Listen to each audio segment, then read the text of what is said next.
So India வந்து பார்த்தீங்கன்னா ஆஸ்திரேலியாவை தோக்கடிச்சிட்டு தரமாக ஃபைனலுக்குள்ள போயிட்டாங்க. ஸோ இப்போ இந்தியாவோட மோத போகிற டீம் யாரு? நியூசிலாண்டா இல்லை சவுத் ஆஃப்ரிக்காவா? வெயிட் பண்ணி தான் பார்க்கணும். அதை பற்றி தான் நம்ம இந்த வீடியோவில் டீட்டெயிலாக டிஸ்கஸ் பண்ண போகிறோம். வாங்க வீடியோக்குள்ள போகலாம்.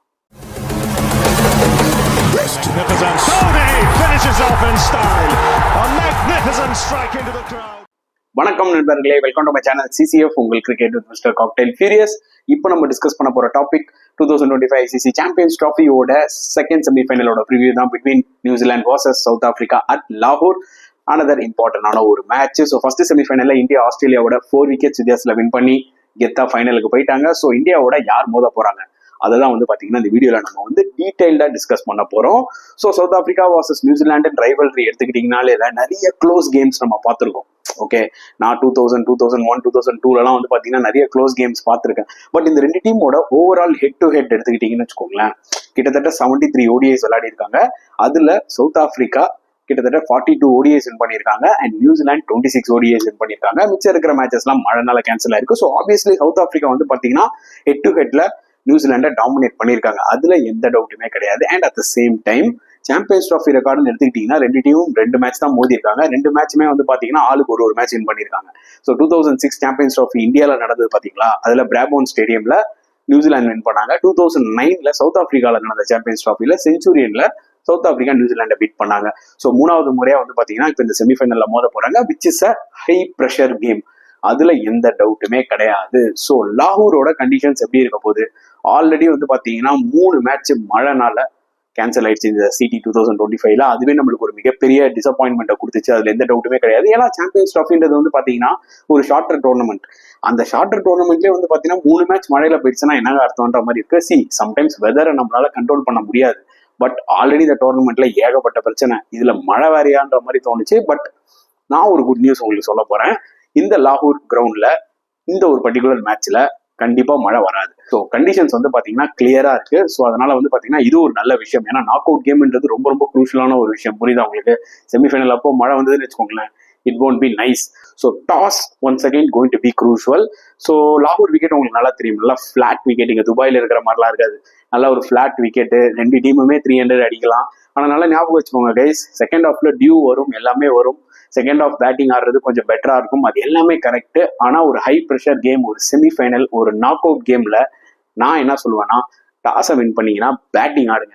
பேட்டிங் ஆடி அந்த கண்டிஷன்ஸை நல்லா யூஸ் பண்ணி ஒரு 340, 350 போடுங்க. ஏன்னா செமிஃபைனல் போது அந்த சேஸ் பண்ணும்போது அந்த ஒரு ப்ரெஷர் இருக்கும், என்னதான் பேட்டிங் கண்டிஷன்ஸா இருந்தாலும் சரி, ஆஸ் வெல் அஸ் டியூ வந்தாலுமே சரி. ஸோ நான் அதை தான் சொல்லுவேன். பிகாஸ் நல்லா ஞாபகம் வச்சுக்கோங்க, இதே லாகூர் விக்கெட்ல கிட்டத்தட்ட 300 ரன் அடிச்சாங்க ஆப்கானிஸ்தான், கரெக்டா? அதை எப்படி சூப்பரா டிஃபெண்ட் பண்ணாங்க அகைன்ஸ்ட் இங்கிலாந்து. ஸோ அதனால எனக்கு தெரிஞ்சு பாத்தீங்கன்னா இந்த பக்கம் நியூசிலாண்டோ இல்லை இந்த பக்கம் சவுத் ஆஃப்ரிக்காவோ எந்த டீம் டாஸ் வின் பண்றாங்களோ பேட்டிங் எடுத்து ஒரு பெரிய ஸ்கோரை போட்டாங்கன்னா சேசிங் அப்போ கண்டிப்பா எந்த டீமா இருந்தாலும் கொஞ்சம் கிரம்பிள் ஆக வாய்ப்புகள் இருக்கு. ஏன்னா இது ஒரு நாக் அவுட் கேம். இது ஒரு என்னோட ஒரு கருத்துங்க, அவ்வளவுதான் சொல்ல முடியும். ஸோ இப்போ 2 டீமோட பிளேயிங் 11 ஆஸ் வெல் ஸ்ட்ராட்டஜி என்ன இருக்கும்ன்றத வந்து நம்ம டீடைலாக டிஸ்கஸ் பண்ணலாம். ஸோ முதல்ல வந்து பாத்தீங்கன்னா we will enter into South Africa's playing 11. So South ஆஃப்ரிக்காவோட பிளேயிங் 11 வந்து பாத்தீங்கன்னா லாஸ்ட் மேட்சே Temba Bavuma was not well, அதனால விளையாடல. ஏடன் மார்க்ரம் கேப்டன் பண்ணாரு. பட் அவரும் பாதியிலேயே வந்து பாத்தீங்கன்னா ட்ரெஸ்ஸிங் ரூம் போயிட்டாரு, அவருக்கும் ஒரு இன்ஜுரி இருக்கு. ஸோ அவரோட இன்ஜுரி பார்த்து தான் வந்து பாத்தீங்கன்னா ஒரு சேஃபர் சைடுக்கு ஒரு டிராவலிங் ரிசர்வா ஜார்ஜ் லிண்டேவை ஆக்சுவலா எடுத்துட்டு வந்திருக்காங்க சவுத் ஆஃப்ரிக்கா. ஸோ இந்த மேட்ச்ல ஏடன் மார்க்ரம் ஆடுவாரா இல்லையான்றது ஒரு மிகப்பெரிய டவுட்டா வந்து நிக்குது. அப்படின்னும் போது பாத்தீங்கன்னா ஆப்வியஸ்லி கேப்டன் டெம்பா பவுமா வந்து பாத்தீங்கன்னா ரெக்கவர் ஆயிட்டாரு. ஸோ பவுமா உள்ள வந்துருவாரு. அண்ட் டிஸ்டன் ஸ்டப்ஸ் அவரோட பொசிஷனை பிளேயிங் 11ல வச்சுப்பாரு, அதுல எந்த டவுட்டுமே கிடையாது. ஸோ பவுமா ஓப்பனிங் போயிடுவாரு, டிஸ்டன் ஸ்டப்ஸ் மிடில் ஆர்டர்ல வந்துருவாரு. ஸோ இதுதான் வந்து பாத்தீங்கன்னா மேஜரா சேஞ்சஸ் இருக்கும் இன்கேஸ் ஏடன் மார்க்ரம் விளையாடலனா. அப்படி ஏடன் மார்க்ரம் ஃபிட் ஆயிட்டாருன்னா அவர் விளையாடுவாரு, ஸ்டப்ஸ் வெளில வந்துருவாரு. ஓகே, ஸோ பவுமா வந்துருவாரு, அதனால அது பிரச்சனை இருக்காது. ஸோ அவங்களோட ஸ்ட்ராட்டஜி என்னவா இருக்கும்? சவுத் ஆஃப்ரிக்காவோட மிகப்பெரிய பிளஸ் என்னன்னு பாத்தீங்கன்னா they have a good squad, நல்ல ஃபாஸ்ட் பவுலர்ஸ் வச்சிருக்காங்க. அதாவது நீங்க பாத்தீங்கன்னா என்கிடி இப்போ ஃபார்முக்கு வந்துட்டாரு, அதுக்கு முன்னாடி பாத்தீங்கன்னா ரபடா இருக்காரு, மார்க்கோ யான்சன், வியாம் முல்டர் சூப்பரா போடுறாரு. அதே மாதிரி அவங்களோட ஸ்பின் அட்டாக் எடுத்துக்கிட்டீங்கன்னா கேசவ் மகாராஜ் பியூட்டிஃபுல்லா போடுறாரு. ஸோ ஓவரால் அவங்க போலிங் லைனை பார்க்கும்போது காம்பாக்டா இருக்கு. அட் த சேம் டைம் அவங்களோட பேட்டிங் பாத்தீங்கன்னா டெட்லியா இருக்கு, அதுல எந்த டவுட்டுமே கிடையாது. நம்ம நியூசிலாந்து சவுத் ஆஃப்ரிக்கா கம்பேர் பண்ணோம்னா 2 டீமும் கிட்டத்தட்ட ஈக்குவல் டீம் தான். ஆனா பேட்டிங்ல சவுத் ஆஃப்ரிக்கா கொஞ்சம் ஹெவியா இருக்கிற காரணம் என்னன்னா பயங்கரமான டேஞ்சரஸ் பிளேயர்ஸ்லாம் இருக்காங்க இந்த டீம்ல. சிங்கிள் ஹேண்டடா கேம் வின் பண்ணி கொடுக்குற திறமை அவங்களுக்கு எல்லாமே இருக்கு. ஸோ அதனாலதான் வந்து பாத்தீங்கன்னா நான் என்ன சொல்லுவேன்னா சவுத் ஆஃப்ரிக்காக்கு இந்த மேட்ச்ல பெருசா வீக்னஸ்லாம் எதுவுமே இல்லை.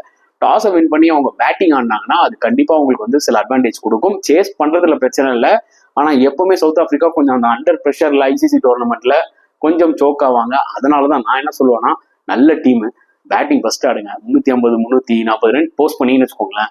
ஒரு ப்ரெஷர் கேம்ல சேஸ் பண்றது ரொம்பவே கஷ்டமா இருக்கும். கண்டிப்பா நியூசிலாந்து ஸ்பின்னர்ஸ் வந்து பாத்தீங்கன்னா என்னதாவது ஃபிளாட் ட்ராக்கா இருந்தாலும் கொஞ்சம் ட்ரபிள் பண்ண வாய்ப்புகள் இருக்கு. புரியுதா உங்களுக்கு சவுத் ஆப்பிரிக்காவை? மற்றபடி நியூசிலாண்டோட ஃபாஸ்ட் பவுலர்ஸ் அண்ட் சவுத் ஆப்பிரிக்காவோட ஃபாஸ்ட் பவுலர்ஸ் கம்பேர் பண்ணா சவுத் ஆப்பிரிக்கா கிட்ட பெட்டர் ஃபாஸ்ட் பவுலர்ஸ் இருக்காங்க.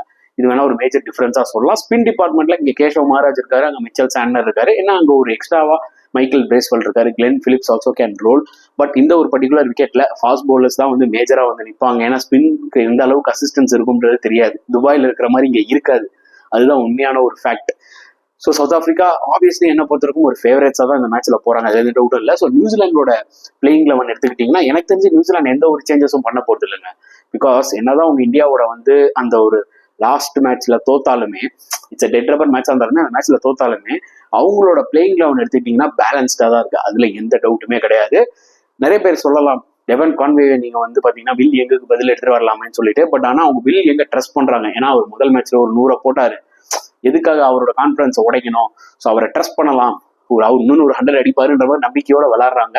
ஸோ நானே ஆக்சுவலா ஷாக் ஆனேன், டெவன் கான்வே நான் ட்ராப் பண்ணிருக்க மாட்டேன் இந்தியாவோடைய, I would have played him. But New Zealand வேற மாதிரி யோசிக்கிறாங்க. நான் தானே அப்பவே டெவன் கான்வே ஆடி இருப்பேன். இப்போ சடனா நீங்க கான்வே வந்து பாத்தீங்கன்னா செமிஃபைனல்ல கொண்டு வந்தீங்கன்னா எப்படி இருக்குன்றது எனக்கு புரியல. ஸோ எனக்கு தெரிஞ்சு பெட்டர் அவங்க ஒரே சேம் பிளேயிங் லெவனோடய போகலாம், வில் எங்க ட்ரஸ்ட் பண்ணிட்டு.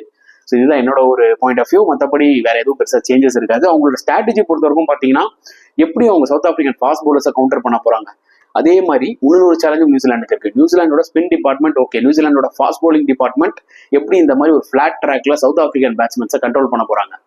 So it's going to be a challenge. Mat Henry நல்ல ஃபார்ம்ல இருக்காரு, இந்தியாவோட 5 விக்கெட் எடுத்தாரு, வில்லியம் ரோர்க்கு இருக்காது, கைல் ஜெமிசன்லாம் இருக்காரு. பட் இந்த ஒரு ஃபிளாட் ட்ராக்ல அவங்களோட பவுலிங் ஈடுபடுமா, அதுதான் வந்து நான் வெயிட் பண்ணி பார்க்கணும். ஸோ பெருசா வீக்னஸ் நம்ம ரெண்டு டீம் கிட்ட சொல்ல முடியாது, புரியுதா உங்களுக்கு? மேபி சேலஞ்சஸ் வேணா நம்ம கம்பேர் பண்ணி சொல்லலாம். ஸோ லெட்ஸ் வெயிட் அண்ட் சீ. என்ன பொறுத்த வரைக்கும் பார்த்தீங்கன்னா it's going to be a very interesting match. அதுல எந்த டவுட்டுமே இல்லை, ரெண்டு டீமும் அடிச்சுப்பாங்க, அதுல எந்த டவுட்டுமே கிடையாது. பட் என்னோட ஃபேவரட்ஸ் நீங்க கேட்டீங்கன்னா நான் ஏற்கனவே சொன்ன மாதிரி I will go with South Africa. எனக்கு என்னவோ சவுத் ஆப்பிரிக்கா கிட்ட வந்து ஒரு வெல் பேலன்ஸ்டு டீம் இருக்கிற மாதிரி தோணுது. ஸோ நான் வந்து பாத்தீங்கன்னா ஒரு 52 சவுத் ஆப்பிரிக்கா, 48 நியூசிலாந்து. மெயினா வந்து பாத்தீங்கன்னா அந்த பேலன்ஸ்க்காக தான். நியூசிலாந்து கிட்ட வந்து ஏதோ ஒண்ணு மிஸ் ஆகுதோ அப்படின்ற மாதிரி தோணுது கம்பேர் பண்ணும்போது. லைக் ஃபார் எக்ஸாம்பிள் அவங்களோட பேட்டிங்ல வந்து பாத்தீங்கன்னா ஃபயர் பவர் அந்த அளவுக்கு இல்லையோ அப்படின்னு தோணுது சவுத் ஆப்பிரிக்கா கிட்ட இருக்கிற மாதிரி. இங்க எப்படி கேன் வில்லியம்சன் அப்படியே மெரிட் ஆஃப் த பால் ஆடுவாரோ அந்த மாதிரி தான் பவும் ஆடுவார். பட் அவங்க கிட்ட ரிக்கில்டன் இருக்காரு, அதுக்கப்புறம் வந்து பாத்தீங்கன்னா கிளாசன் இருக்காரு, அண்ட் அதுக்கப்புறம் மில்லர் இருக்காரு, வேண்டர்டெசன் இருக்காரு, எல்லாருமே டேஞ்சரஸ் பிளேயர். நியூசிலாந்து எடுத்துக்கிட்டீங்கன்னா ஆப்வியஸ்லி ஓப்பனிங்ல ரச்சின் ரவீந்திரா, வில் யங் நல்ல ஓப்பனர்ஸ் தான். பட் இவங்கள மாதிரி பவர்ஃபுல்லா, எஸ் ரச்சின் ரவீந்திரா ஆடுவார், பட் ஸ்டில் வில் யங் எடுத்துக்கோங்க, கேன் வில்லியம்சன் எடுத்துக்கோங்க, அதே மாதிரி வந்து பாத்தீங்கன்னா டாம் லேத்தம் எடுத்துக்கோங்க. இவங்களாம் வந்து பாத்தீங்கன்னா அந்த ஒரு கிளாசிக்கா விளையாடுற பிளேயர்ஸ், புரியுதா உங்களுக்கு? கொஞ்சம் டைம் எடுத்துப்பாங்க, எல்லாம் பண்ணிப்பாங்க. பட் சவுத் ஆப்பிரிக்காவோட மிடில் ஆர்டர் பார்க்கும்போது பயங்கரமா டேஞ்சரஸா இருக்கு. அந்த வகையில தான் வந்து பாத்தீங்கன்னா I am rooting for South Africa 52%, 48% for New Zealand.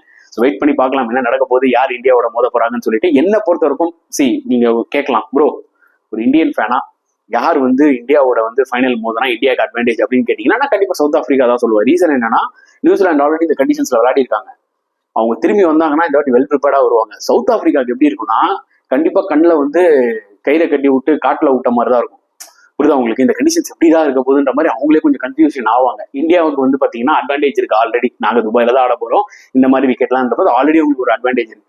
So அதனால சவுத் ஆப்பிரிக்கா வந்தா will be better for India நான் நினைக்கிறேன் கம்பேர் டு நியூசிலாந்து. ஸோ இது என்னோட ஒரு கருத்து. ஸோ உங்களுக்கு சில கருத்துக்கள் இருக்கும்ல, மறக்காம கமெண்ட் செக்ஷன்ல போடுங்க. நியூசிலாண்டா சவுத் ஆப்பிரிக்காவா அதுவும் கமெண்ட் செக்ஷன்ல போட்டுருங்க. இந்த வீடியோ பிடிச்சிருந்தா லைக் பண்ணுங்க, ஷேர் பண்ணுங்க, முடிஞ்சா சப்ஸ்கிரைப் பண்ணுங்க. ஸோ நெக்ஸ்ட் வீடியோல பார்க்கலாம் ஃப்ரெண்ட்ஸ். Until then